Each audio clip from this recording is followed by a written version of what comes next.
Israel loved David. Israel loved David. He was a man after God's heart. Even though David did some rotten things in his life, Israel loved him and God loved him. And the Davidic covenant is an unconditional covenant. It's not conditional, it's unconditional. It's like our salvation today. We're going to start with number 15, verse number 15 of the 17th chapter. Then Hushai said to Zadok and to Abiathar the priests, "This is what Ahithophel counseled Absalom and the elders of Israel, and this is what I have counseled. Now therefore send quickly and tell David, saying, do not spend the night at the fords of the wilderness, but by all means cross over, lest the king and all the people who are with him be destroyed." Now Jonathan and Ahimaaz were staying in Rogel, and a maidservant would go and tell them, and they would go and tell King David, for they could not be seen entering the city. But a lad did see them, and told Absalom, so that the two of them departed quickly and came to the house of a man in Baharim, and had a well in his courtyard, and they went down into the well. Cistern is what it was, actually. And the woman took covering and spread over the well's mouth, and scattered grain on top of it so that nothing was known. She camouflages it. Then Absalom and his servants came to the woman at the house and said to him, "Where is Ahimaaz and Jonathan?" And the woman said to them, "They have crossed the brook of water." And when they searched, and they could not find them, they returned to Jerusalem. It came about after they had departed that they came up out of the well and went to told King David, and they went to David, and arise and cross over the water quickly, for thus Ahithophel has counseled against you. Then David and all the people who were with him rose, and they crossed over Jordan. And by dawn not even one remained who had not crossed over Jordan. Now crossing over Jordan is a way that we talk about when we die also today. That's a term. Crossing over Jordan became a very figure of speech from the change from one place to the other.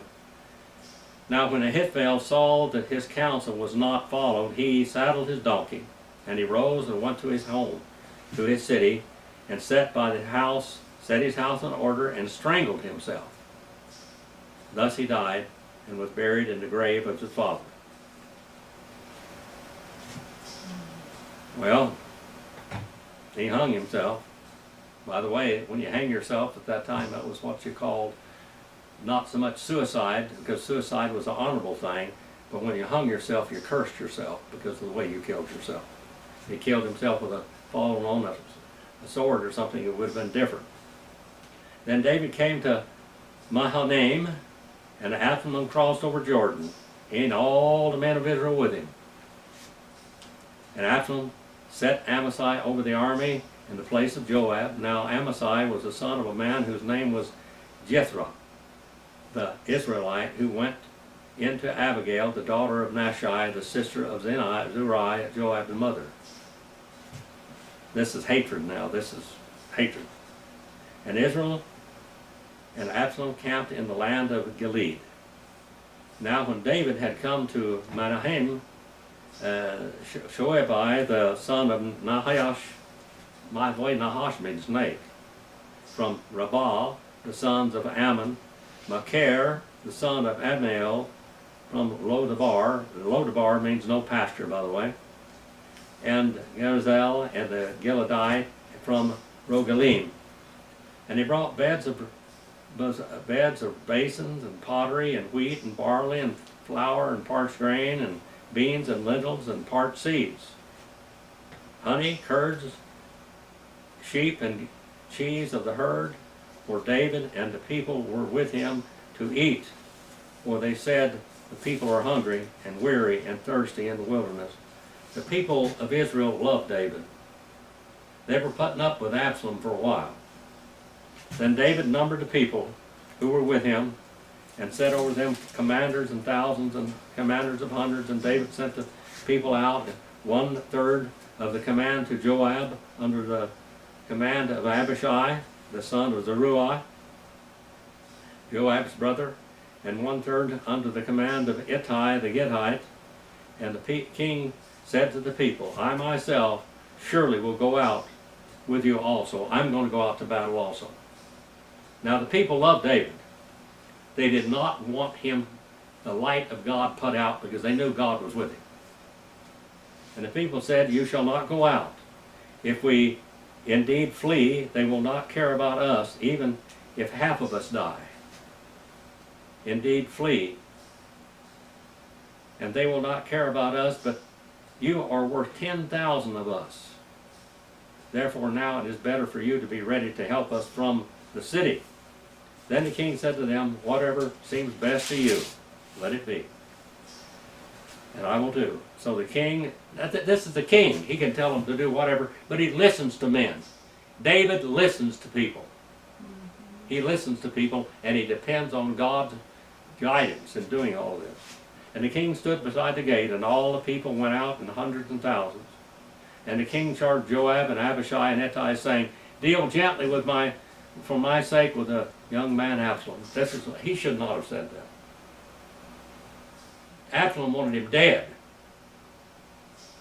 And all the people heard when the king charged all the commanders concerning Absalom. Then the people went out into the field against Israel, and the battle took place in the forest of Ephraim. And the people of Israel were defeated before the servants of David.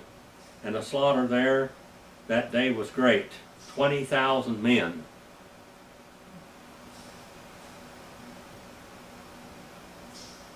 And the battle there was spread over all the whole countryside.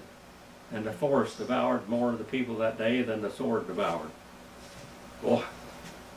Now Absalom happened to meet the servants of David, for Absalom was riding his mule. And the mule went under the thick branches of a great oak tree, and his head was caught fast in the oak. God's guidance, God's eternal purpose, God's sovereign will, get rid of that boy.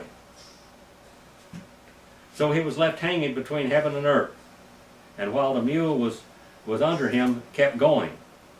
Now he's hanging there by his head. And a certain man saw it. He told Joab, and Joab said, behold, I saw Absalom hanging in an oak tree. And Joab said to the man, who told you that? Now behold, you saw him. And why then did you not strike him before to the ground? And I would have given you 10 pieces of silver and a belt. And the man said to Joab, then the belt meant a symbol of authority. Even if I should receive 1,000 pieces of silver in my hand, I will not put out my hand against the king's son. For in hearing the king charge you and Abishai, Ittai, saying, protect for me the young man Absalom. What is he going to do? That boy is going to be a thorn in his flesh. David's heart ruled against his good sense in this point. Otherwise, if I had dealt treacherously against his life, and there is nothing hidden from the king, then you yourself would have stood aloof. You'd have been innocent. Then Joab said, I will not waste time here with you. So he took 3 spears in his hand and thrust them through the heart of Absalom while he was still alive in the midst of the tree, the oak tree. 10 young men who carried Joab's armor gathered around and struck Absalom and killed him. All of them took part in killing this man. This man was an inner enemy of God and an enemy of his father. Not peace to the father of Absalom, Salom, peace, and Abba, father. Then Joab blew the trumpet, and the people returned from pursuing Israel, and Joab restrained the people. And they took Absalom and cast him into a deep pit in the forest. And they erected over him a great heap of stones. And all Israel fled, each one to his tomb. Now, I have seen Absalom's tomb. Whether he's there or not, I've seen that tomb, and I think you have too, Sharon. Now Absalom, in his lifetime, had taken and set up a pillar for himself, which is in the king's valley. He had a pillar, Absalom's pillar. And he said, I have no son to preserve my name. So he named the pillar after his own name, and he called Absalom a monument to his day. And that's down, I believe, in the Kidron Valley. Then Ahimaaz the son of Zadok said, Please let me run and bring the king the news. The Lord has freed him from the hand of his enemies. And Joab said to him, You're not the man to carry this news this day, but you shall carry news another day. Whoever you shall carry no news today, because the king's son is dead. Then Joab said to the Cushite, Go tell the king that what have you seen? And Cushite bowed to Joab, and he ran. And Ahimaaz, the son of Zadok, said once more to Joab, Whatever happens, please let me run and tell the Cushite. And Joab, Why would you run, my son, since you will have no reward for going? Why do you run? Whatever happens, he said, I will run. So he said to him, Run then, Ahimaaz, and ran by the way of the plain and passed up the Cushite. He was a great runner. This guy could run like a deer. Now David was sitting between two gates. And the watchman went up on the roof of the gate by the wall, and he raised up his eyes and looked, and behold, a man running by himself. And the king said, Is it he by himself? There is good news in his mouth. And he came nearer and nearer. Then the watchman saw another man running, and the watchman called the gatekeeper and said, Behold, another man is running by himself. And the king said, This one also is bringing good news. And the watchman said, I think the running of the first one is like the running of Ahimaaz, the son of Zadok.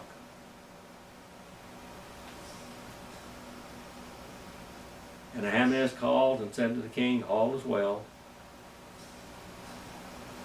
And he prostrated himself to the king with his face to the ground. And he said, Blessed is the Lord your God, who has delivered up the men who lifted their hands against my lord the king. And the king said, Is it well with my son, the young man Absalom? And Ahimaaz answered and said, When Joab sent the king's servant and your servant, I saw a great tumult, but I did not know what it was. Then the king said, Turn aside, stand there. And he stood aside and stood still. And behold, the Cushite arrived, and the Cushite said, Let my lord the king receive good tidings, for the Lord has freed you from this day from the hand of all those who rose up against you. Then the king said to the Cushite, Is it well with the young man Absalom? He's worried more about his son's life than his own life and the life of his people that out there have risked their lives and shed their blood for him. And the Cushite answer says, Let the enemies of my lord the king also rise up against you, for evil be as that young man. And the king was deeply moved, and went up to the chamber over the gate, and he wept.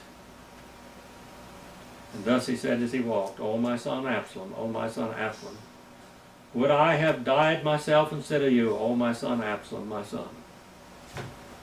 This is what we call love that is undeserved. Love that is not deserved. The boy didn't love him, even though his father loved him so much. Then it was told to Joab, Behold, the king is weeping, and groans for Absalom. Now here sometimes Joab has got some really wonderful advice. He's a scoundrel in many ways, but he's got some wonderful advice from God right now. The victory that day was turned to mourning for all the people, for Israel heard it. Said in that day, the king is grieving for his son. So the people went by stealth. They sneaked away. They just slipped into their own homes and hid out.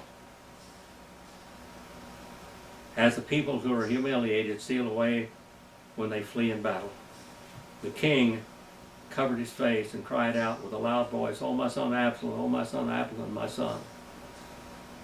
Then Joab came into his house to the king and said, Today you have covered with shame the faces of all your servants. David, you are bad. You have shamed your whole people, who today have saved your life and the lives of your sons and daughters and the lives of your wives and the lives of your concubines, by loving those who hate you, wasting your time loving those that hate you, and by hating those who love you. For you have shown today that princes and servants are nothing to you. For I know this day that Absalom were alive, and all of us were dead today, then you would be pleased. Now therefore arise and go out. Speak kindly to your servants. For I swear by the Lord, if you do not go out, surely not a man will pass the night with you, and this will be worse for you than all the evil that has come upon you from your youth until now. So the king rose and sat in the gate. And when they told all the people, saying, Behold, the king is sitting in the gate, then all the people came to the king. Now Israel had fled, each to his own tent. And all the people were crying throughout all the tribes of Israel, saying, The king delivered us from the hand of our enemies and saved us from the land of the Philistines, and now he has fled out of the land of Absalom. However, Absalom, whom we anointed over us, has died in battle. Now then, why are you silent about bringing the king back? Get with it. Then the king David sent to Zadok and Abiathar the priest, saying, Speak to the elders of Judah, saying, Why are you the last to bring the king back to his house, since the word of all Israel has come to the king, even to his house? Now you are my brothers, and you are my bone and my flesh. Why then should you be the last to bring back the king? And say to Amasa, Are you not my bone and my flesh? May God do so to me, and more also, if you do not be commander of the army before me continually in the place of Joab. Thus he turned the hearts of all the men of Judah as one man, and they sent word to the king, saying, Return you to all your servants. And the king then returned and came to as far as Jordan. And Judah came to Gilgal in order to meet the king, to bring the king across Jordan, escort him. Then Shimei, this scoundrel, the son of Jerah, the Benjamite, who was from Baharim, hurried and came down with the men of Judah to meet King David. Now his story is different this time. And there were 1,000 men of Benjamin with him, and Ziba, the servant of the house of Saul, and his 15 sons and 20 servants with him, and they rushed to the Jordan before the king. And they kept crossing the ford to bring over the king's household. They were going to carry the baggage and do what was good in his sight. And Shimei, the son of Gera, fell down before the king, and he was about to cross the Jordan. And he said to the king, Let not my lord consider me guilty, nor remember what your servant did wrong in that day when my lord the king came out of Jerusalem, so that the king should take it to heart. Your servant knows that I have sinned, and therefore, behold, I have come today, the first of all the house of Joseph, to go down to meet you, my lord the king. And Abishai, the son of Zeruiah, answered and said, Should not Shimei be put to death for this? Because he has cursed the Lord's anointing? And David said, What I do to you, O sons of Zeruiah, that you should this day be an adversary to me, should any man be put to death in Israel today, for I do not know that I am king over Israel today. And the king said to Shimei, You shall not die. Thus the king swore to him. Then Mephibosheth, the son of Saul, came down to meet the king, and he had neither cared for his feet, nor trimmed his mustache, nor washed his clothes from the day the king departed until the day he came home in peace. And it was then that he came from Jerusalem to meet the king. And the king said to him, Why do you not go with me, Mephibosheth? So he answered, O my lord the king, my servant delivered me, for your servant said, I will saddle a donkey for myself, and I may ride on it and go with the king, because your servant is lame. Moreover, he has slandered your servant to my lord the king, but my lord the king is like the angel of God. Therefore, do what is good in your sight. If you think I have deceived you, take care of me. He was lied about. For all my father's household are nothing but dead men before the Lord my king. Yet your servant among those who ate with your table, what right do I have yet that I should complain any more to the king? And the king said to him, why do you still speak of your affairs? I have decided, you and Ziba shall divide the land. And Mephibosheth said to the king, let him even take it all, since my lord the king has come safely to his home. He said, I don't care what happens in this world. I love you, you're safe. Now Barzillai the Gittite had come down from the Rephaim and went to the Jordan along the king to escort him over Jordan.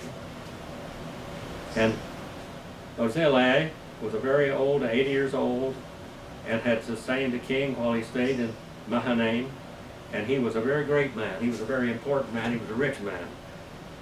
And the king said to Barzillai, you cross over with me, and I will sustain you in Jerusalem with me. I'll take care of you like you took care of me. Barzillai said to the king, how long have I yet to live that I should go with the king to Jerusalem? I'm now 80 years old. Can I distinguish between good and bad? Or can your servant taste what I eat, or what I drink? Or can I hear any more the voice of singing young men and women? Why then should your servant be added to a burden to my lord the king? And your servant would merely cross over Jordan with the king. Why should the king compensate me with this reward? Another humble man. Please let your servant return, that I may die in my own city, near the grave of my father and my mother. However, here is your servant Chimham. Let him cross over with you, my lord, and the king do for him what is good in your sight. And so the king answered, Chimham shall cross over with me, and I shall do for him as good in your sight. And whatever you require of me, I will do it for you. And all the people crossed over Jordan, and the king crossed over too, and the king then kissed Barzillai and blessed him, and he returned to his own place. Beautiful stories of love and forgiveness and loyalty. Now the king went on to Gilgal, and Chimham went on with him, and all the people of Judah and half the people of Israel accompanied the king. And behold, all the men of Israel came to the king and said to the king, why had our brothers, the men of Judah, stolen you away, and brought the king and his household and all the David's men with him over to Jordan? And all the men of Judah answered the men of Israel, because the king is a close relative to us. Why then are you angry about this matter? Have we eaten at all the king's expense, or has anything been taken from us or for us? But the men of Israel answered the men of Judah, we have 10 parts in the king, therefore we have more claim on David than you. And when they did not treat us with contempt, was it not our advice that first brought it back our king? Yet the words of the men of Judah were harsher than the words of the men of Israel.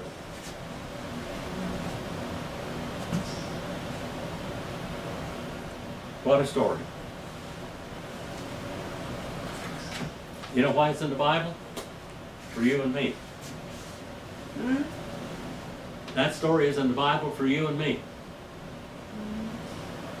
It says it's like parables to us, how that we might live our life today and how we might meet all of our obstacles and blockades and sicknesses and whatever we meet in life. These things help us go through those battles. You ought to read the book of Job, and we're going to do that pretty soon. We're going to read the book of Job, because it's something that a man ought to read it once a year at least, to give you peace in the trust that your God has for you. God has trusted you, and you trust him. Salvation is trusting and believing. For by grace you have been saved through faith, and not of yourself. The faith doesn't come from us, it comes from God. Not of works, lest any man should boast. For we are his workmanship. We just need to learn to put one foot in front of the other and just keep on plodding, keep on plodding. I'm getting nearer to become an octogenarian. And I've learned a lot of things in my life, and sometimes I have to relearn a lot of them. Because that's just the way life is. Our Father, we send this message out for your honor and glory. Please use it. Please use it to honor you and your servants that have gone on before us. Please forgive me where I failed you. In Jesus' name I pray.